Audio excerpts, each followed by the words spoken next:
Ladies and gentlemen, at this time, you are going to be part of a trial in which the prosecution will try to prove that this local Kiwanis Club does not see the need for 1 million members by our 100th birthday in 2015.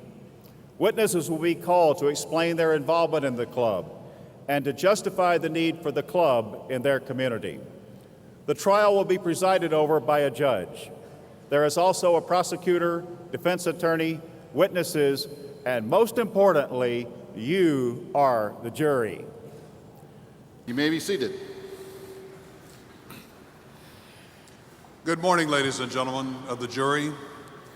We're here today to consider a most important matter: whether this Kiwanis Club should be allowed to exist, whether or not the members of this club have shown a willingness to provide a worthwhile service to their community. You, the jury, are charged with the important task of hearing the arguments, listening carefully to the witnesses, and making a final determination of whether this club should continue to exist based on all of the evidence presented. Ladies and gentlemen of the jury, the evidence will show that this Kiwanis Club is completely incompetent. They do not allow members of the community to join their club. They do not perform service. And finally, they exclude their family from their activities. After the conclusion of this evidence, you will decide their fate. Thank you. Ladies and gentlemen of the jury, this Kiwanis Club has a strong history of 27 years in this community. They do serve in their own ways, and they should be allowed to operate as they always have. They are a much smaller club today than in years past, and they should not be expected to act like a big club. I'm here to prove to you today that the circumstances affecting this club are not their fault. Thank you. Pat Lydell. Mr. Lydell, what is your profession? Why, I'm the president of the First National Bank here in town. Are you a member of the local Kiwanis Club? Yes, for 18 proud years. And in your 18 years as a member of this club, how many new members have you sponsored? Well, you know, my schedule's pretty busy at the bank, and it's hard for me to bring in new members.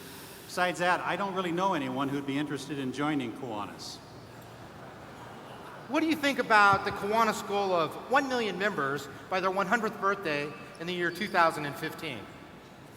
I think it's a lofty goal. I can see where Kiwanis could be so much more effective with that many members. But the question is, what can my little club do? Do you believe your club could touch more lives in a positive way if you had more members? Of course. Do you believe your club could impact the community in a more positive, meaningful way if you had more members? Sure I do. Who is responsible for inviting prospective members to visit your club? Well, I guess it's the duty of every member, but some of our members aren't interested in bringing new members into our club. What are we supposed to do? Your Honor, the people call Jose Ruseco, president of the club. Mr. Ruseco, may I call you Jose? Yes. Jose, as club president, have you fully been trained and understand the responsibilities as a club president? Yes. In your training, were you advised that starting a club meeting on time and ending on time was important? Well, yes, but it takes me a half an hour to get from work to the meeting place. Anyway, half of the members are late, so it really doesn't matter. And in your training, were you advised that allowing enough time for a guest speaker was important? I really don't know. I couldn't go to the club officers training. My wife had other plans to do that day. Did you attend the International Convention where they had training seminars for incoming presidents? No, I was busy that week, and I couldn't go. Did you attend the district convention where they had numerous workshops designed to help club presidents? No, I wasn't sure of the date of the district convention. And besides, my golf club had an event that week. Jose, are you saying that you did not attend training and educational sessions for incoming presidents? I guess. Nothing further. Ms. Defense Attorney, you may cross-examine. Mr. Ruseko, isn't it true that the last 5 presidents of your club also didn't go to training, so it's not your fault that you didn't go to training? Yeah, that's right.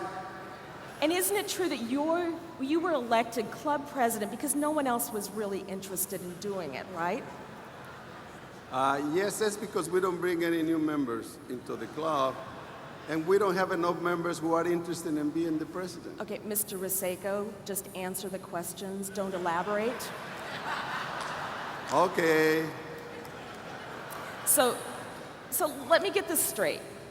You were elected club president because no one else was really interested in doing that. And besides, the other members just really want to enjoy having a lunch together, right? That's right. And besides, isn't it true that your club's board of directors doesn't allocate any money for the club president-elect and for the other members to go to conventions? Well, yes, we feel the funds are better used for other things like our service projects. Service projects. Nothing further. Thank you, Your Honor. The prosecution calls Howard Dull, an expert on Kiwanis clubs and their missions.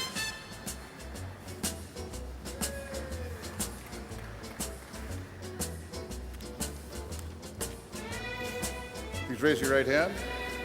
Swear to tell the truth, the whole truth, and nothing but the truth. Take a seat in the witness box. And state your full name for the court. Howard Dull, D-U-L-L. Mr. Dull, how long have you been a member of Kiwanis? 35 years and proud of it. And in the 35 years, have you noticed a change in Kiwanis? Yes, I have, but unfortunately, the changes have not always come as fast as they've been needed. Can you give us some examples? Well, to begin with, I was opposed to having women in Kiwanis because I was afraid of what might happen. But when I saw how much enthusiasm that women brought to my club, I changed my mind. I'm now proud to say that my wife is a past president of my club. Mr. Dull, I show you an... Go ahead. Mr. Dull, I show you an exhibit previously marked as People's Exhibit B. Are you familiar with this document? I am. Will you tell me about this document? Of course, it's the objects of Kiwanis. That is what laid the foundation and has guided us for 92 years of service. Unfortunately, too many of our members don't fully understand how our objects relate to our future success. Can you elaborate? Yes, but I will need to use some of my own exhibits to illustrate what I mean. Your Honor. Go ahead, Mr. Dull. Okay.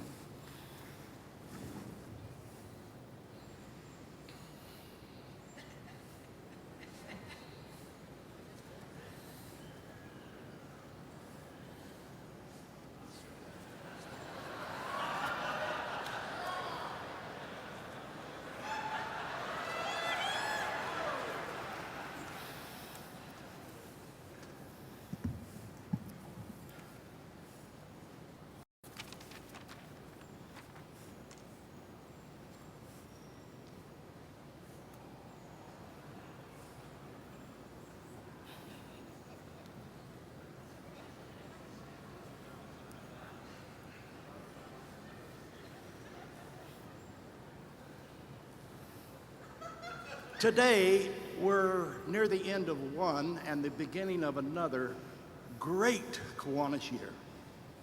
And we're all gathered together from far and near, having goals to reach without a fear. And yet, do we fully understand?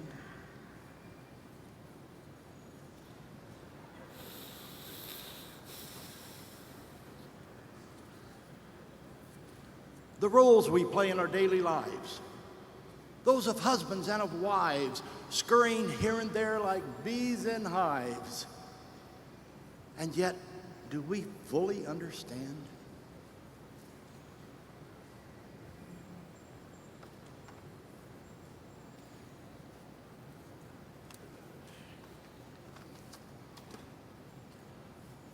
We put on masks and many faces.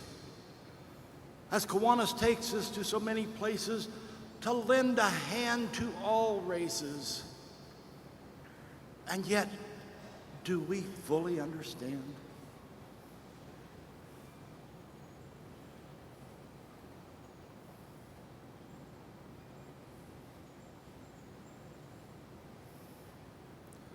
The object of Kiwanis is what we live by.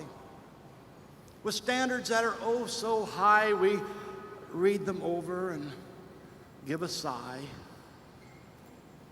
And yet, do we fully understand?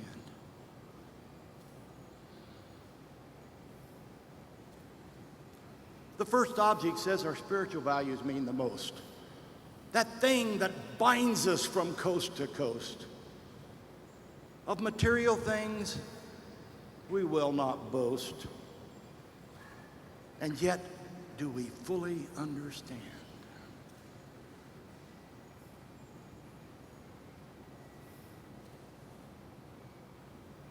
The second object concerns the golden rule.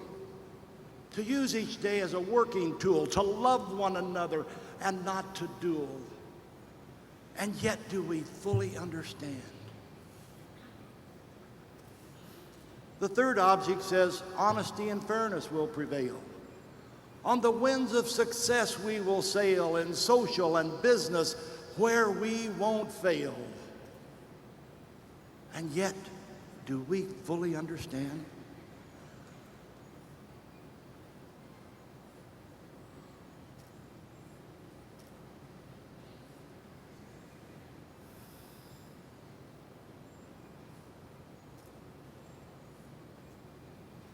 The fourth object says, by example we will live. Our intelligence not full of holes like a sieve, but be aggressive in what we give. And yet, do we fully understand?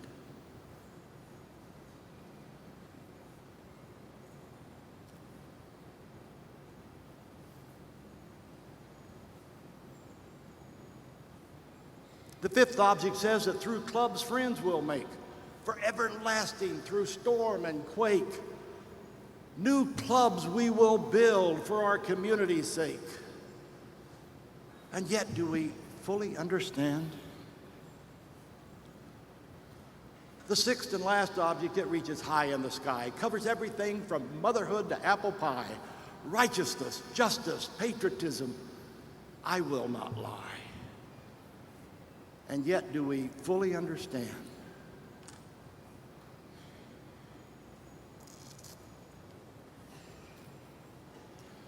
As Kiwanians, we've pledged a job to do, but we need more people to follow through, and to bring them in, we need all of you. And yet, do we fully understand that to meet the needs of the young and the old, our numbers must grow tenfold? So put on a new face, get bold, and we might begin to understand. For it's only when the best we have done to overcome hardships with fun and the battles with poverty have been won will we fully understand. So take away these tears and smile anew.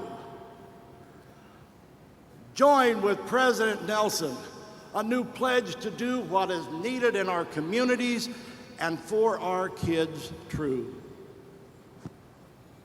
And we will then begin to understand. God bless you all.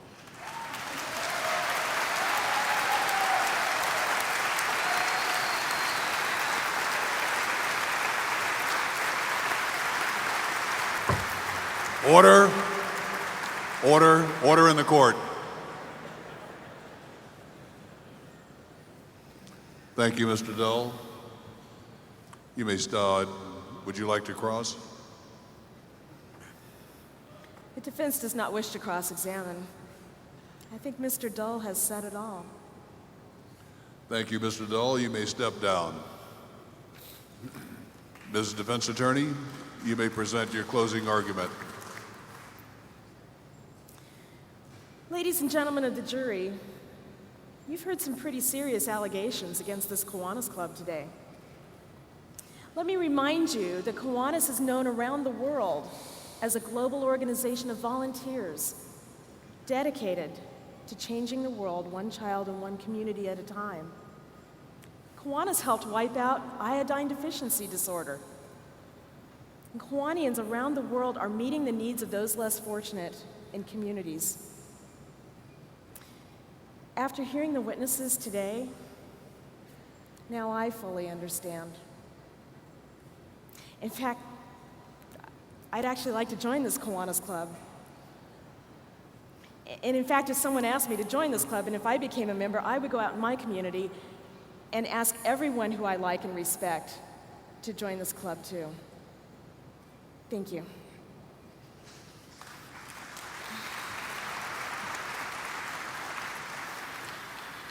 Mr. Prosecutor, you may present your closing argument. Thank you, Your Honor. Ladies and gentlemen of the jury, the issue at hand for your consideration is whether or not this Kiwanis Club is suitable to serve the needs of their community. By their own admission, they do not perform service. They do not allow some members of our community to belong to their club. They exclude their families from their activities. In short, they are not performing the task that is so vitally needed by them. The question for you to decide is, does this club have the will to take the steps to make an effective change in our community? Do they have the vision for the future of Kiwanis? And do they see their role in this organization reaching 1 million members? Guess what? I believe they do. I believe they want to change. They want to be the best service club in this town, if only given the opportunity. You may be shocked to hear me say this, but as the testimony unfolded here today, I was of the belief that they were beyond hope and destined to soon die. However, during the trial, several club members came to me and said that they were having a special club meeting to discuss their process of change. In fact, one of them handed me a membership application. I recently heard about the Kiwanis plan to have 1 million members by its 100th birthday in the year 2015. To me, that's exciting. Just imagine what a difference Kiwanis will make with that many members. I ask you to give them the opportunity to become a meaningful service organization. And I ask you to visit this club next week and consider joining them. Perhaps your vision is what this club needs to give them new direction. I, too, will be volunteering my time next week and will join this club. I look forward to seeing you there. Together, we can make a difference. Thank you. Ladies and gentlemen, now I fully understand. I too will be joining Kiwanis.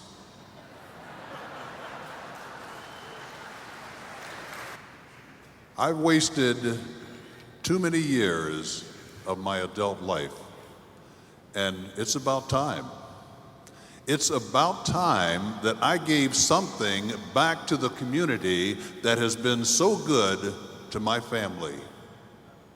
I want to be part of a global organization that is dedicated to changing the world, one child and one community at a time.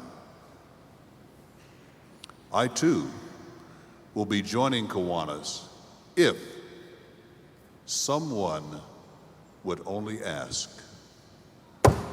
This case is dismissed.